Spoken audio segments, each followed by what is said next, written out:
Olá, boa tarde. 52 milhões de brasileiros usam cartões de crédito. A CPI que investiga por que os juros dos serviços são tão altos ouviu hoje representantes dos maiores bancos que atuam no Brasil.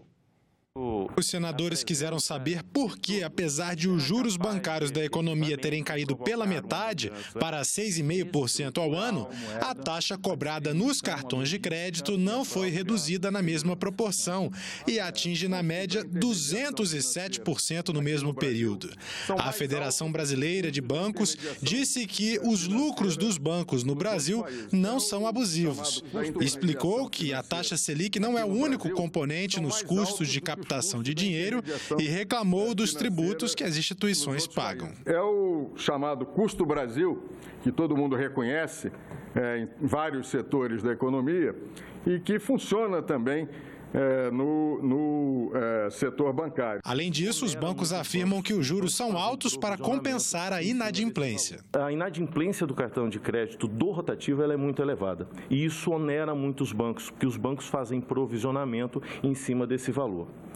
Além disso, a recuperação ela se dá em percentuais importantes, porém o esforço e o despendido pelos bancos, o custo para essa recuperação e o prazo efetivo em que a gente consegue ter recuperado parte desses valores, ele onera muito o banco também. Então a gente consegue ter um índice de recuperação, porém acima de 120, 180 dias, o que gera custos por parte do banco. Mas disseram que a nova regulação de pagamento das faturas tem diminuído os juros. A taxa efetivamente praticada é menor, por quê? Porque hoje o cliente fica no rotativo por um prazo de até 30 dias, a partir daí ele passa a ter a opção de fazer isso através do parcelado com taxas menores.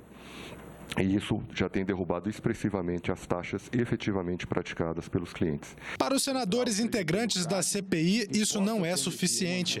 Afirmam que a concentração bancária no Brasil dificulta a concorrência. Se o mercado de crédito no Brasil fosse realmente competitivo, não seria de se esperar que algum banco se especializasse em clientes de baixo risco e oferecesse crédito somente para esses clientes selecionados com taxas de juros, digamos assim, civilizadas. Por que isso não ocorre? O mercado de clientes de mal pagadores é mais lucrativo do que o dos bons pagadores. O Brasil tem o segundo maior spread do mundo, superado apenas por uma ilha africana, conhecida como Madagascar. Outro sim, o spread no Brasil é 7 vezes maior que a média mundial. Portanto, é público e notório que os juros no Brasil são um ponto fora da curva. E o Senado poderá ter uma nova CPI, a da Petrobras. O objetivo é investigar a política de reajuste dos combustíveis. A proposta de criação da comissão parlamentar de inquérito é da senadora Vanessa Graziotin. Com 29 assinaturas, 2 a mais além do mínimo necessário, a CPI tem o objetivo de investigar a política de reajuste dos combustíveis pela Petrobras. Vanessa Graziotin argumentou que no governo Lula os aumentos ocorriam anualmente, mas na gestão Temer os consumidores tiveram 229 alterações nos preços da gasolina, álcool e diesel. A senadora negou que a CPI possa se transformar num palanque político. Ela quer que a comissão analise dados sigilosos da Petrobras para entender a política de reajustes em 30 dias. Segundo ela, uma eventual convocação do presidente da estatal, Pedro Parente, não é prioridade. Eu espero, sinceramente, que essa CPI seja instalada, porque eu não quero crer que esse discurso dos senadores de abrir a caixa preta da Petrobras seja apenas um discurso demagogo, não é? Porque se de fato nós temos esse objetivo, não há outro canal, não há outro meio de nós conhecermos isso que não através da CPI. E teremos que ter todo o cuidado, absolutamente todo o cuidado, para não permitir que ela seja transformada numa CPI política. Não é isso que nós queremos. O líder do governo não considera necessária a instalação da CPI da Petrobras. Romero Jucá argumentou que os reajustes no preço dos combustíveis poderão ser debatidos numa comissão do Senado. Claro que tem que ser modulado essa questão do aumento. Não dá para ter aumento no susto. As pessoas, de repente, tem um aumento de combustível, tem um aumento de gás de cozinha, a sociedade não aguenta isso. Então, o presidente Michel determinou que haja essa discussão com a Petrobras e se crie uma nova política de preço. Não é necessário trabalho de CPI para isso. Em meio à greve dos caminhoneiros, o próprio presidente Michel Temer já admite discutir mudanças na política de reajuste da Petrobras.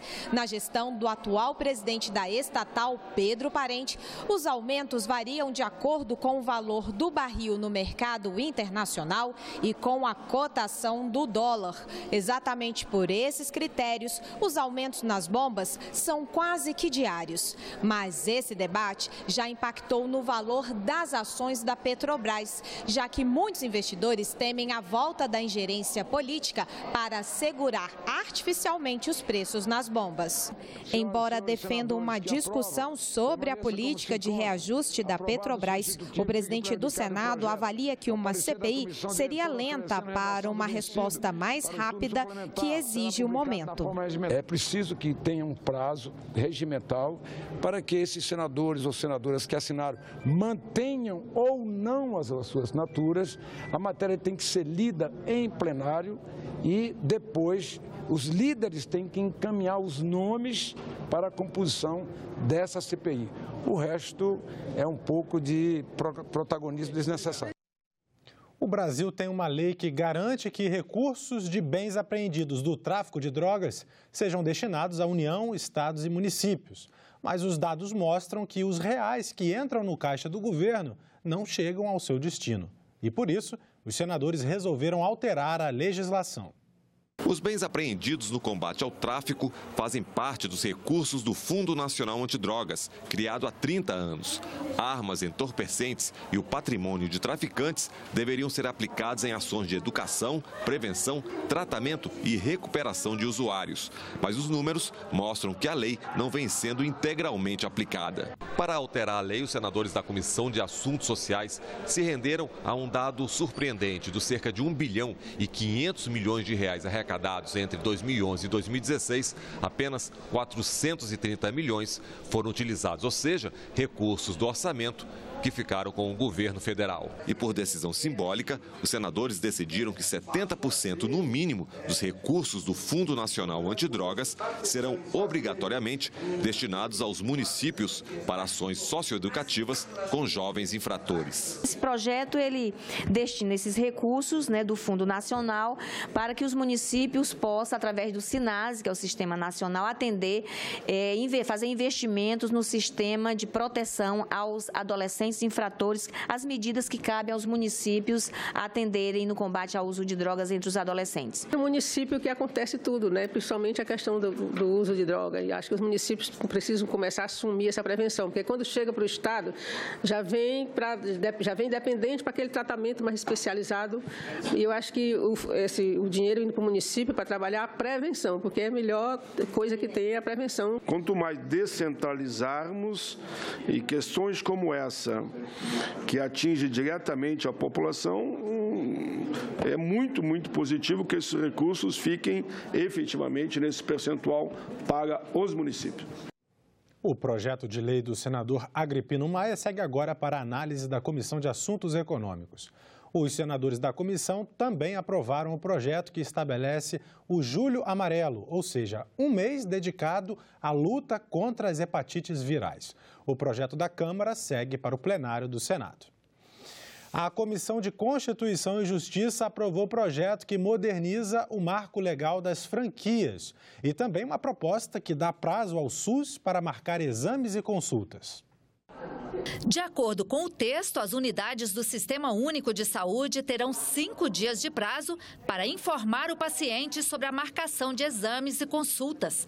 O SUS também deverá divulgar pela internet, atendimento telefônico ou presencial, a fila de espera para a realização dos procedimentos. Os profissionais que não seguirem as determinações estarão sujeitos à ação de improbidade administrativa se agirem intencionalmente. O objetivo da proposta, além de tornar mais rápido o atendimento nos hospitais e centros de saúde, é dar mais transparência às listas de espera. Outro item é que penaliza aqueles que atendem favores, tornam favoritos determinados pacientes, furando a fila. Outra proposta aprovada pela comissão moderniza as regras das franquias no Brasil para dar mais garantias aos franqueados e segurança jurídica ao setor. Entre outros pontos, o texto trata das condições de sublocação do ponto comercial ao franqueado, possibilidade de anulação do contrato e ainda autoriza as empresas públicas e sociedades de economia mista a adotar o sistema de franquia. Vejam, senhor presidente, que marca expressiva. 2.845 redes franqueadoras em 2017. Assim, o Brasil assumiu a 4ª colocação mundial no ranking de franquias. O novo marco legal das franquias vai ser analisado pela Comissão de Assuntos Econômicos. Já o que estabelece o prazo para a marcação de exames e consultas no SUS vai à votação na Comissão de Assuntos Sociais. Nós ficamos por aqui. Você pode rever as reportagens desta edição na nossa página na internet, senado.leg.br/tv. Obrigado pela sua companhia e até a próxima.